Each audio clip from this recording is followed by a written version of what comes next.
Hello there, Glenn Wallace here with a stretching exercise. This is one of my preferred ones to warm up with. There are lots of good stretching exercises out there. There's a lot like this. And I like that one. I actually do warm up with that, but I do believe it's important to have one that has you moving a little quicker just to prepare you for what it feels like when you have to do a stretch as you're doing a moving line. So this one is based off your classic partial chromatic scale warm-up. Nothing super special there. And you're just dividing up the patterns of the fingers. So instead of going 1, 2, 3, 4 down here on the first fret, you're going 1, 3, 2, 4.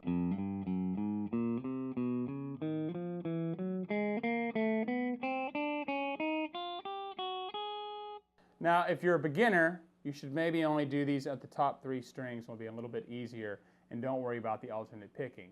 If you're a more advanced student, I definitely recommend doing it across all 6 strings, up and down, and doing alternate picking. So this isn't too bad right here. But let's say you have trouble making these stretches and keeping your fingers down. Just move it up a fret until you find a stretch that's comfortable, and as you do it more, start working your way back down the neck.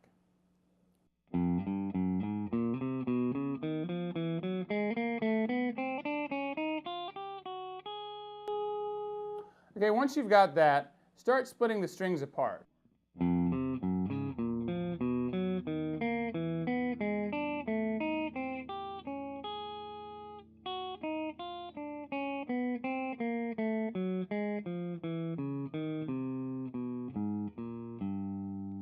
If you notice on the way down, I reversed it just to give it a little bit of variation. You can do it across other strings.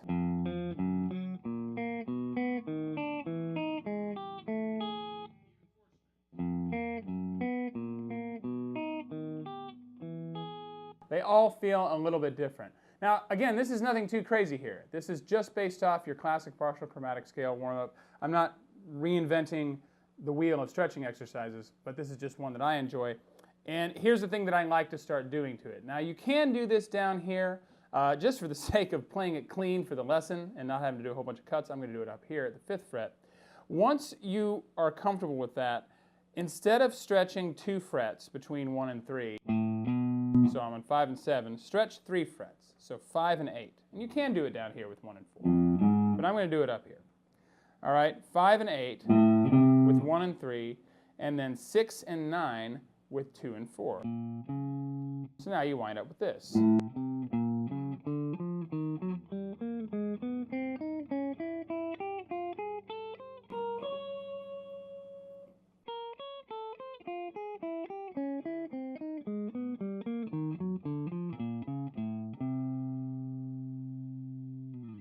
So once you've done that, you can start doing variations on it to where you split up the strings.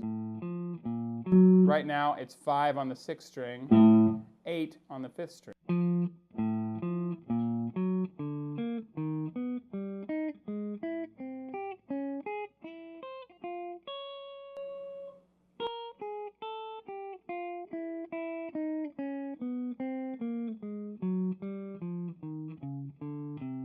And if you notice, I reversed it on the way down again.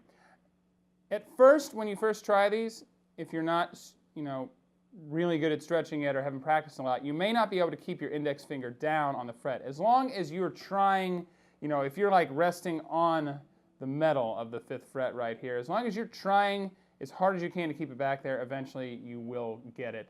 Just if this is happening, then no bueno. You got to fix that. In fact, if this is happening on this one, then you want to go back to the 2 fret stretches rather than the 3 fret stretches. So again, you can split up the strings.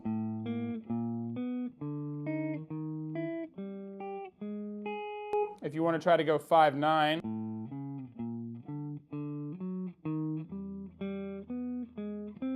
with 1 and 3, that's pretty hard, but that's a really, really good stretch to practice. You might not end up using it that much, but it'll work your stretches and you'll have an easier time later on. You can also start flipping the patterns around just to, try to keep your brain on its toes.